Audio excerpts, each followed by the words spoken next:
Hi friends, காலை வணக்கம். இன்று உனக்கு கிடைக்கும் எதிர்ப்புகளைக் கண்டு பயம் கொள்ளாதே.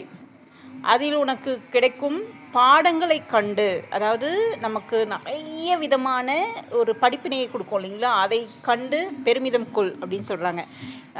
நம்ம ஏதோ ஒரு செய்கிறோம், ஏதோ ஒன்று ஸ்டார்ட் பண்ணுறோம், ஏதோ ஒரு செயலில் ஈடுபடுறோம், இல்லை ஏதோ ஒரு குறிக்கோளை நோக்கி நம்ம நகர்றோம், ஒரு இலக்கை நோக்கி நகர்றோம். நம்மளுடைய பயணம் பார்த்திங்கன்னா அதில் நிறைய அனுபவங்கள் கிடைக்கும். அந்த அனுபவங்கள் கிடைக்கிறதுக்கு முன்னாடி நிறைய எதிர்ப்புகள் கிளம்பும்.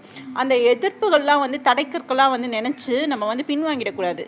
அதில் கிடைக்கிற படிப்பினையை வச்சு நம்ம முன்னோக்கி சென்றுட்டே இருந்தோம். அதாவது எதுவுமே செய்யாமல் இருக்கவங்களுக்கு எந்த எதிர்ப்பும் வராது இல்லைங்களா. நம்ம ஒரு விஷயத்தில் ஈடுபடும் போது கண்டிப்பாக எதிர்ப்புகள் வரும். அந்த எதிர்ப்புகள்லாம் மீறி அந்த படிப்பினையை கற்றுக்கொண்டு அந்த இலக்கை அடைவது தான் வெற்றியின் சகாப்தமே இருக்குது. முயற்சித்தான் பார்ப்போமே. மீண்டும் சந்திப்போம்.